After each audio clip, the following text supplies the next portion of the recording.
What you are looking at is an ancient statue carving that was discovered in an Iran museum of Inanna slash Ishtar.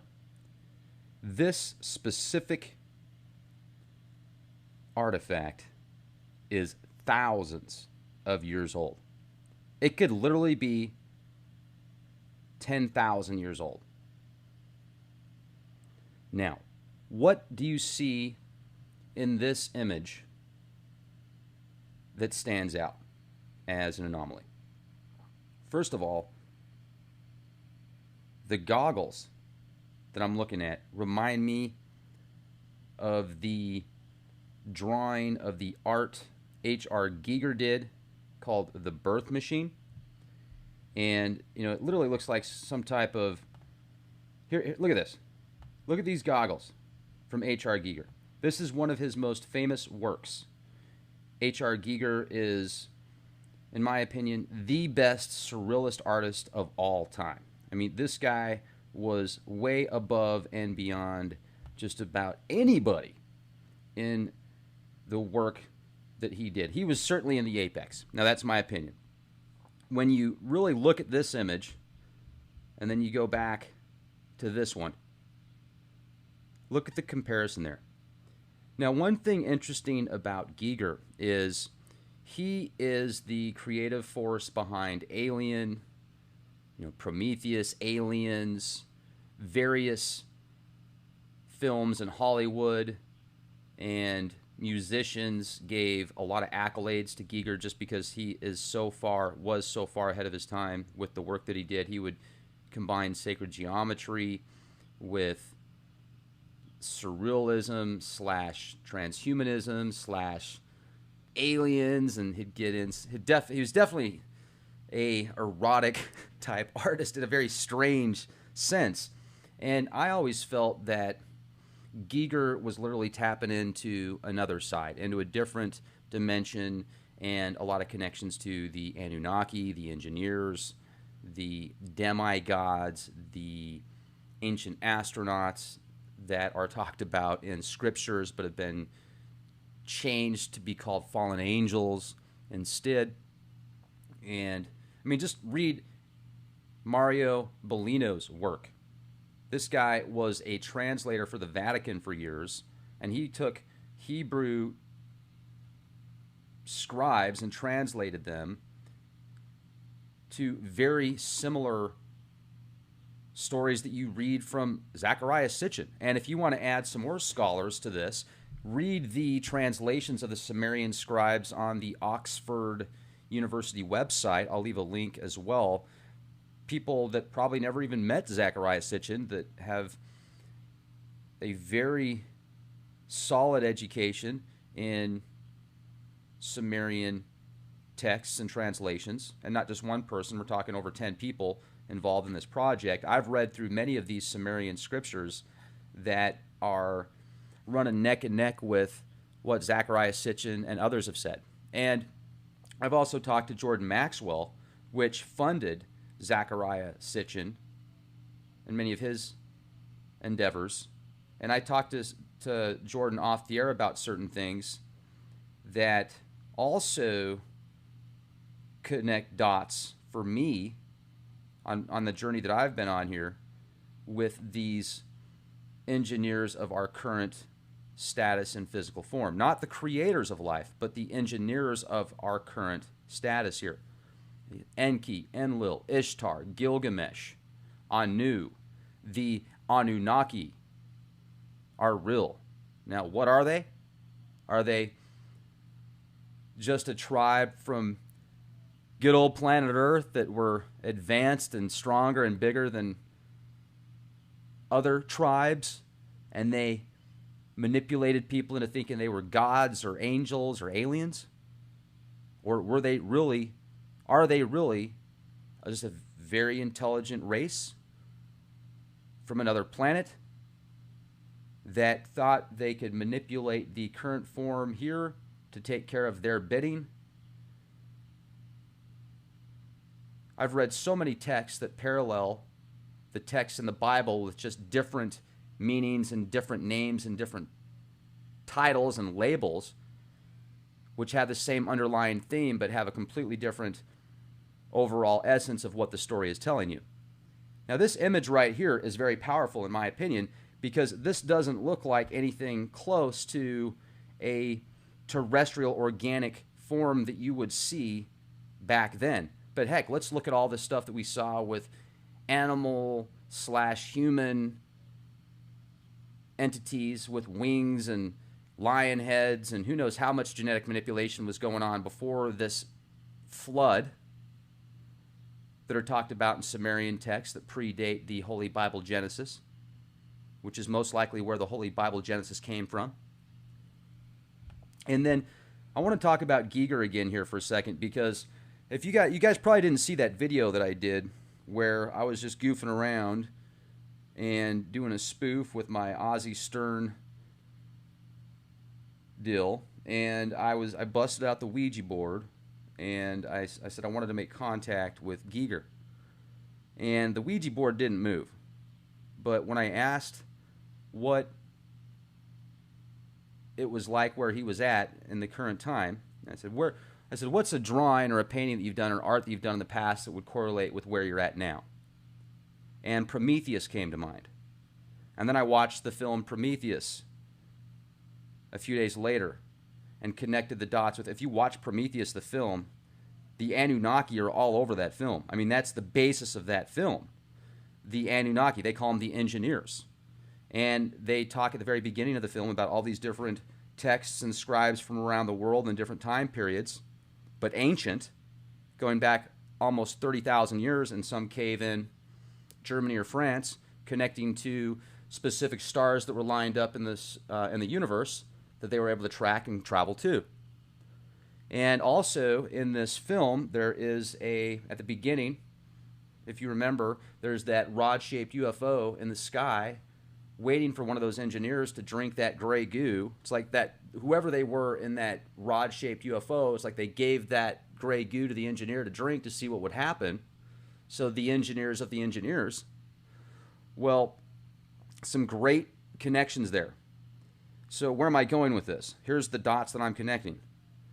Did I communicate with Giger? Did Giger communicate with me and reconfirm the hidden hand of the Anunnaki, the orchestration of the engineers behind the scenes, predating, going back thousands and thousands and thousands of years?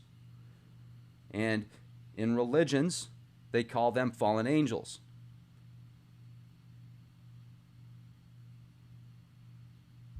Now let's also look at this image right here. This is an image of an ancient statue of Inanna/Ishtar. Looks like a spacesuit. And then you can see this ancient Sumerian image carving of what looks like a Stargate.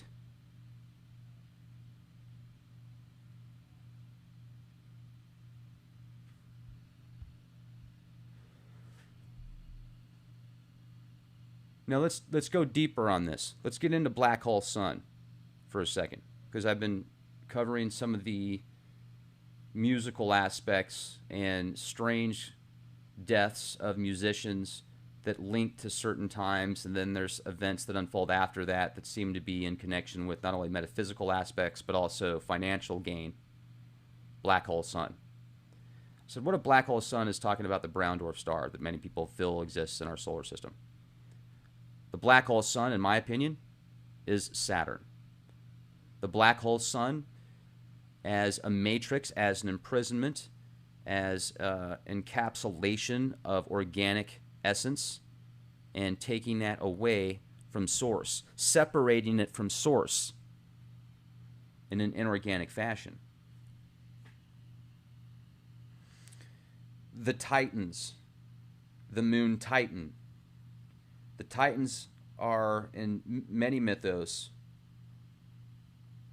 the fathers of the Anunnaki, the creators of the Anunnaki, not the creators of all.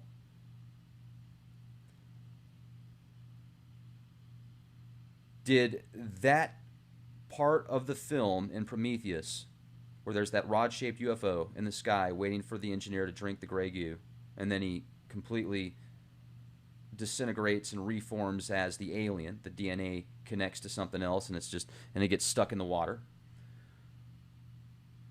Are those the Titans? Are those the engineers of the engineers? And do they come from Titan? And what was Saturn like 100,000 years ago, 1,000,000 years ago, 1,000,000,000 years ago? What about the engineers of the rings of Saturn, the ring makers of Saturn? The images, even from Hubble telescope infrared, that show these enormous UFOs, humongous, that look as if they're manipulating the rings of Saturn. And then NASA confirms with satellites that in between the rings of Saturn, there's nothing there. And then you've heard the sounds from the rings of Saturn. If you've listened to my podcast or other podcasts out there that will give you the sounds of the rings of Saturn, what they emit, and the possible control matrix via frequency. Are there embodiments? Are there certain, is that like a soul matrix? Is that the actual soul cube? And maybe the moon is an outpost, kind of like the Cylons Battlestar Galactica. I mean, these are questions you can ask or not ask. I mean, this is all fringe. This is definitely far out there. This is also connecting dots of science and data points and ancient relics and artifacts and scriptures, connecting all of that and then coming to a conclusion that you might call fringe. But really, if you read scriptures, even in the Holy Bible, and these people that live 800-900 years and circumstances that unfold, this isn't any more far out than that. If anything, it's just connecting more dots and then coming up with a certain conclusion. There's too much evidence, and carvings and petroglyphs and scriptures and ancient writings and stories and drawings and cave paintings and scribes and relics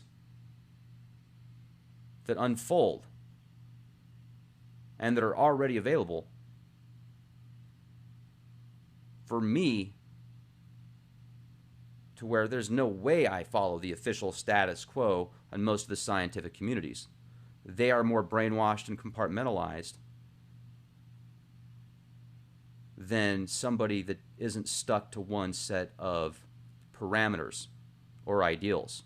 That's the neat thing about Leak Project, is it was created to get information from all aspects that are important to mold a conclusion of a definitive answer.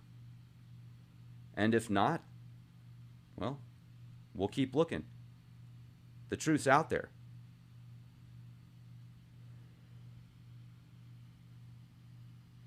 Now, with this said, I've seen the rod-shaped UFOs twice, and I've told you the times that I've seen them.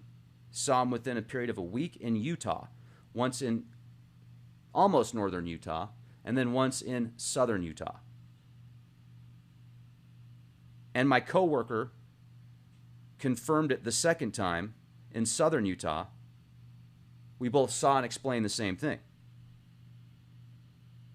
And I didn't get bad vibes from it, but I've talked to people before that said, well, those rod-shaped UFOs, that's bad news. Is it, though? The Titans, the Anunnaki. Are the Anunnaki the creation of the Titans? And who made the Titans? And who made them? And who made them? And who made them? Who made who? Who made you? Who made who? Let's go back to this image again here for a minute. Just look at that. That looks so much like an H.R. Giger drawing or art that I wonder if he saw this and started and got the idea from this, or if it like came to him. Now, I have friends and family that have so many fascinating connections to the Anunnaki and data points that are like something pulled straight out of a David Icke book, or a science fiction novel. That these people don't even necessarily like those people or know those people, and they talk about the same things that, well, for example, David Icke writes about oftentimes with the reptilian type presence. Now, also, look at this thing. Look at this guy right here. Okay, this is a reptile, a reptilian dragon flying some type of ship found in Mexico. There's been thousands of these types of discoveries. I mean, what is this about? Is this all just symbolic? And if so, symbolic for what? And then think about the blood rituals that took place in Mayan culture, Aztec culture, and still takes place today in more of an industrial 21st century aspect. And then you go back to the emerald tablets of Thoth, the serpent archons that come out in blood, when blood is drawn, when blood is shed, out from the darkness, in the angles, in the finite lines, within the parameters of the Borg cube, the cult of Saturn, the soul harvester, Kronos, depicted as eating his own child for regeneration, Saturn, Satan.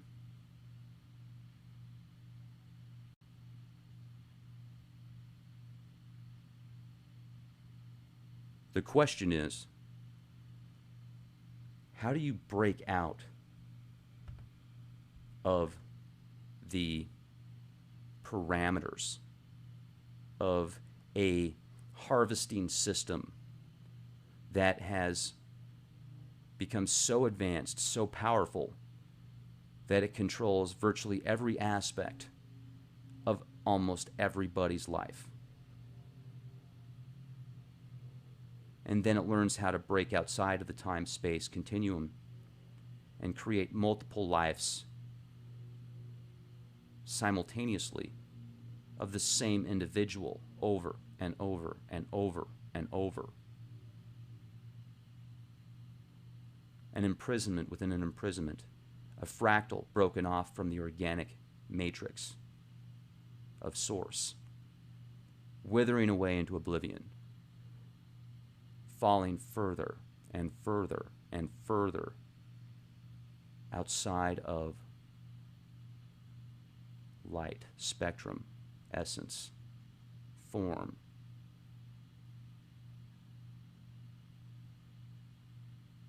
Never-ending fractals within fractals.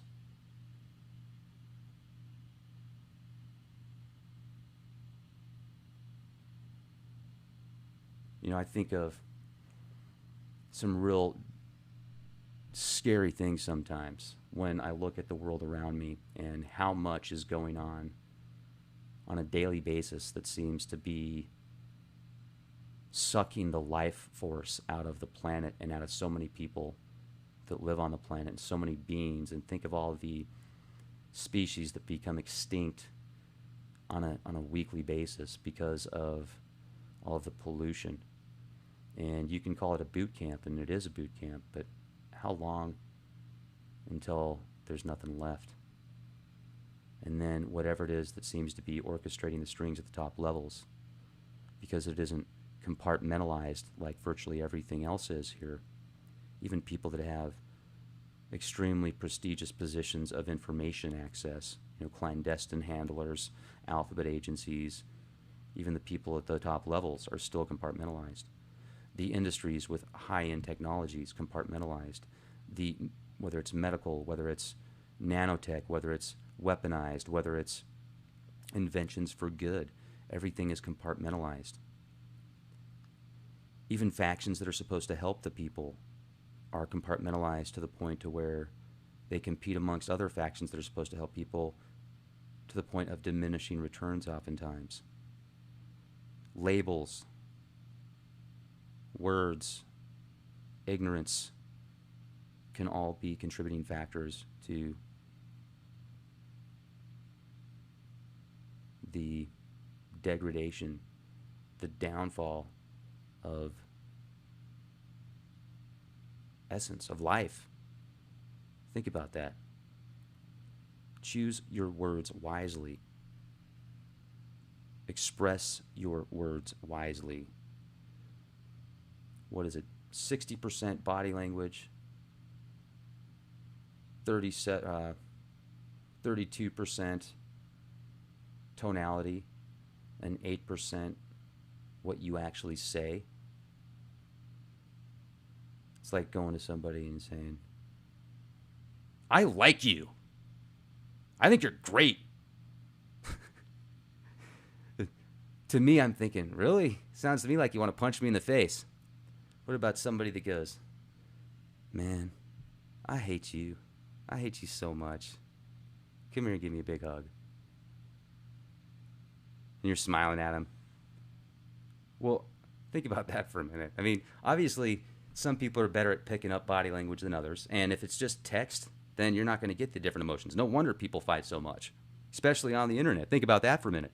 If 60% of somebody's reaction to you is based on your body language, and only 8% of the words coming out of your mouth are based on, are they going to perceive as the overall outcome of what they decide to do, essentially? Think about that. So it's how you say it, it's what you're doing as you're saying it, and even though people are becoming more plugged in to a singularity, almost like a one hive mind consciousness, we're also becoming more fragmented. We're becoming more separated at the same time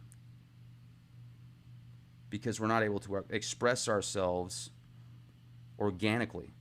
It's in an inorganic medium that doesn't give near the expression that we do when we're actually looking at each other and talking to each other in physical form. And even that can be so limited. It's just more limiting. Once again, we're going down this spiral that I just expressed just a minute ago. And if you really understand that concept, even at a subconscious level, then it will start to permeate through your consciousness and things will just start picking up and you'll start understanding things better. I wonder how much control they still have. And I look at these grays and these different ETs that are talked about, the reptilians, the Greys, the Pleiadians. And I wonder how much of what Daryl Sims, the former CIA agent that has a lifelong history of being abducted multiple times, his family members have been abducted. If you've seen the series Taken by Steven Spielberg that came out years ago, I thought that that series was something based upon his life, like they wrote it from his testimony. And he talks about all the aliens that he's seen, he feels are clones because he says they don't have belly buttons. And he calls them different models. He's like, okay, the Nordics, those are the Corvettes. You've got the reptilians, you've got different levels of Greys that have different intelligence levels. And much of what he says, I've been able to confirm with certain people. Not everything. I don't think all aliens are clones. But then he would talk about the handler behind the reptilians and the Greys, but he wouldn't say who they were or what they were. And he did say, though, that they were, he thought that they were fallen angels. So the more research I've done and put together, the Anunnaki are most likely the ones creating these certain Greys, not all of them, certain ones. Many of these abduction experiences, encounters, could be because of these Anunnaki. I mean, think about it, genetic manipulation. Think about all the genetic manipulation that took place pre-flood that's talked about in the scriptures. If you're religious, or if you're not religious, all the stuff that's talked about in Sumerian and Egyptian and petroglyphs that you see of all these different creatures with animal-human parts and stuff, different animals. You've even got 40,000-year-old figurines of lion people. Maybe there were originally once lion people, and then maybe the Anunnaki messed them up. I don't know. We find, it seems like the Smithsonian points to the fact that there's 12 different humanoid ape-looking people, but they just look like apes. They don't look like humans. They don't have the elongated skulls, humanoids that are, all over the place now being found on that website where it shows all the other ape-looking humanoids. The hobbits aren't there. There seems to be a very limited spectrum of what the powers that be want us to believe. I don't think the Anunnaki made us better. I think that they really screwed up our organic evolution. And hopefully they're trying to help get it back. And hopefully there's factions out there that are doing their best to help us get to where we need to be. Yet you look at the world around you and it seems like whatever's controlling things are planet killers. They're slowly sucking the life source out of this planet. What do we do about it? How long do we let this happen? Or do we just say, okay, we give up? Do you have family? Do you have kids? Are you married? Do you have people you care about? Do you care about yourself? Do you want your kids to be able to have kids and live in a healthy environment? Or do you just not care, or do you just give up? And then the question is, well, no, Rex, I don't give up, but what do we do? Well, that's the million-dollar question. What do you do? Well, I'll tell you this much. Looks like things are already being done. I mean, for example, I talked about the Geoengineering Act of 2017 that one of the lawmakers in Rhode Island is pushing a bill to where if there's any geoengineering going on, they need to get a license for it. And you can look at that and say, oh, they just want more money. Which, yeah, it's going to bring more money for them. And at the same time, at least they're making an effort to make people aware that in that article, it talks about how they spray nuclear waste in the ozone to change the weather in the atmosphere, how there's frequency manipulation with particulates sprayed in the atmosphere. All the stuff conspiracy theorists have been talking about for 10, 15 years is now verified via Rhode Island lawmaker via a bill that's available public information that verifies conspiracy theorists are a lot more sane than those shills out there that can't pull their head out of their a-hole to look at the sky for 10 seconds and see that there's a difference of contrails versus chemtrails, stratospheric aerosol injections, SAIs. I think you should call them STDs, stratospheric transmitted diseases for some people. We live in amazing times. We have incredible opportunities. We have an opportunity right now to make a difference, and we are making a difference. We have to keep doing it. Otherwise, too many people give up. I mean, it's going to be tough enough if we're all working together, let alone if it's just a very small percentage. We're in dire straits right now, ladies and gentlemen. Our planet is in dire straits. Will we even have a chance to talk about this 10 years from now, 20 years from now? Or will the world be so messed up that whatever life is left on the planet has to be plugged into some cybernetics, cryogenics/transhuman machine to where it just feeds that person barely enough essentials to survive long enough, and then there's some type of machine that extracts that person's amino acids and energy source and nutrients to power a machine, and then in return it gives it back a little bit, similar to the Matrix but in a more realistic aspect. I mean, look at the freaking vertical chicken farms that Wired magazine was showing off a few years ago. These chickens that were genetically modified to where they supposedly didn't have feelings and couldn't see and couldn't hear, but they were still alive and plugged into these vertical machines that look like something out of the Matrix. I mean, it's just disgusting. At least in the film The Matrix, the people that are in this system of encapsulament to where they're food for the machine, at least they think they're in a regular life. At least they're not living in pain and suffering as much as these animals are on a daily basis in these chicken coops that they can't even see daylight, and they collapse within a foot or two of walking because they're so fat that their bones don't handle it because they're not designed to be that fat because of all the steroids and growth hormones in the feed. Or how would you like to be one of those cows that's like in line waiting to be slaughtered, and it can hear all the cows in front of it getting slaughtered going, "Aah!" How'd you like that? Or, I mean, geez, it seems to happen in human form too oftentimes you hear about. At least the machines were humane enough to let people think they were in a regular reality. As messed up as that regular reality was, it wasn't as bad as what I just described. Talk about hell on earth. People say hell doesn't exist. Well, put yourself in the position of one of these animals. Oh, man, well, God gave them to us to eat. Well, whether or not God gave them to us to eat, did he give them to us to treat them the way that some people do in those industries? I mean, that's what I'm saying. The whole system's messed up, ladies and gentlemen. The whole system is corrupt. Everything. All the way down to your toothpaste. If you're brushing your teeth with these name brand toothpaste that's got fluoride in it, I mean, think about that for a minute. Every single system out there that makes millions, billions, trillions of dollars, look at the underlying thing. It reminds me of that experience I had several years ago where everything, it was like being inside of a horror film. Everything I turned on the TV, I could see the underlying theme of death, murder, robbery, cheating, stealing, destroying. So whether it was Saturday Night Live or a cartoon or a commercial that was on, you could see the subliminal program. It was just disgusting. I couldn't even watch TV. I had to turn it off. It was frightening. And the house that I lived in at the time, pretty sure this house has some pretty dark mojo there. Very, very dark. I found out from the neighbors previously, several people that lived there before me,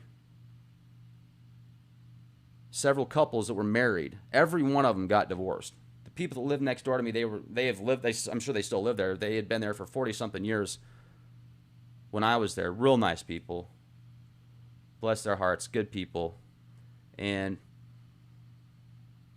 you just wonder sometimes, how much is feeding off of this system, and when does it get, what is it, and when does it have to stop? When does it realize that if it keeps doing this, that there's going to be nothing left? Or does it not care because it can just move on to the next planet, the next planet, the next planet? What was Mars like 1,000 years ago, 100,000 years ago, 1,000,000 years ago? People could say, oh, it's always been like that, man. There's never been life on there. Well, I disagree.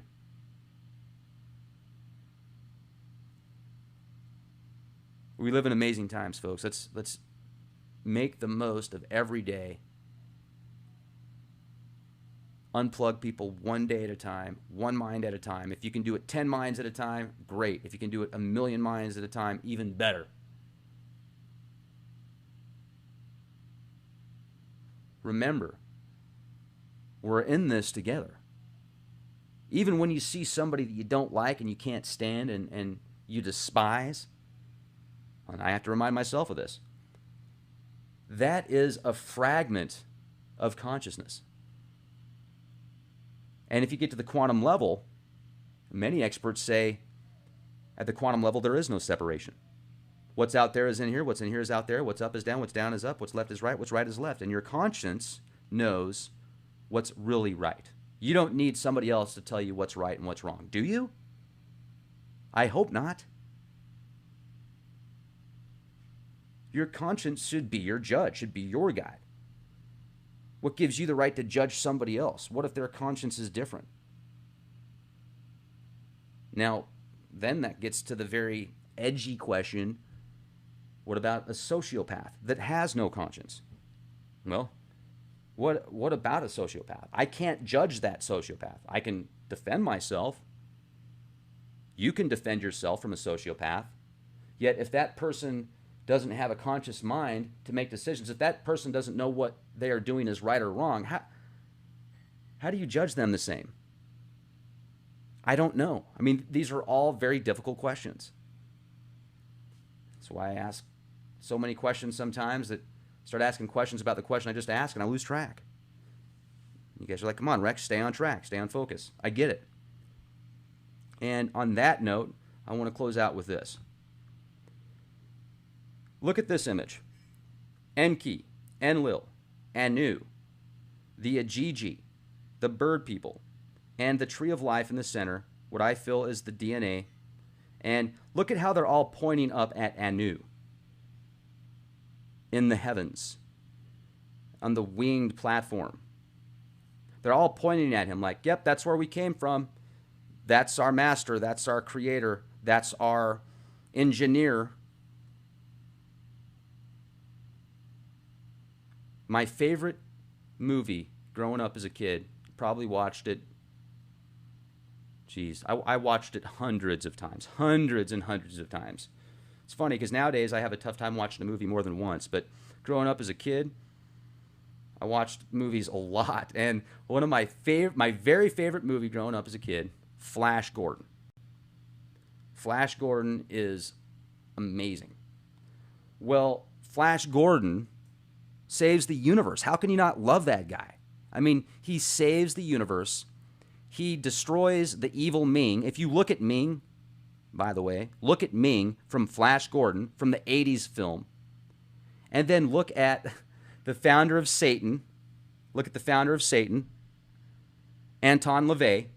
They look almost exactly the same. They could be clone copies, literally. And you've also got the bird people in Flash Gordon, the Ajiji, and the evil emperor Ming, aka Anton LaVey. Even when he gets killed at the end, when Flash Gordon, he's willing to die to save the universe. The mad scientist goes, Flash, come on, man, get off, get out of here. We got to go. You're going to die. You're not going to make it. And Flash Gordon goes, man, one person to save the world. He's like, that's awesome, man. I'm going to do it. And he's like, okay, I couldn't change your mind otherwise. So the engineer jumps ship. He ain't sticking around. He's out of there. He doesn't care. He wants out. He's worried about himself. Well, Flash Gordon stays on the ship. And guess what? Right as Ming is about to marry the girl that loves Flash, and Flash loves the girl, right as the evil Emperor Ming's about to marry her, and she's like, no, you can't do it. Well, Flash Gordon breaks in, and the ship that he's flying, it's got this like gigantic rod on the front of it, and it just goes right through Ming. You can see Ming come out, and he's got the ring, and he's like, oh, and then he disappears, and the ring falls, and everybody's like, yeah, Flash won, save the world, save the universe, and everybody's all happy and excited, and at the end of the movie, though, something happens with the ring, and you can hear Ming, and you can hear his laugh echoing. You don't see him, but this wind starts whirling up, and even after Ming is taken out, he comes back, is my point. It's the epic battle of good and evil. It's the perpetual war of light versus dark, the yin, the yang. As above, so below, everything connected at the primordial source. Make sure to connect to our website, leakproject.com. We have exclusive content on leakproject.com, only available for premium members. $10 a month or $50 a year. Your contributions greatly help Leak Project grow. And also our podcasts, most of them, we've got 800 or so podcasts on youtube.com/clandestine Time Lord.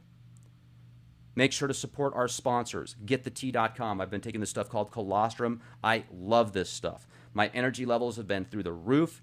My food is digesting better. I think this stuff is great. Also, check out the Quick Bivy. I'm going to leave a link in the video description box. These things are tiny. They're a few ounces. They fit in the palm of your hand. Put it in your car, in your glove box, in your bug-out bag. One of these Quick Bivvies could literally help save your life if you ever get in a situation where you're going to be cold for a long period of time, or for a day or 2 days. One of these Quick Bivvies could definitely help you out.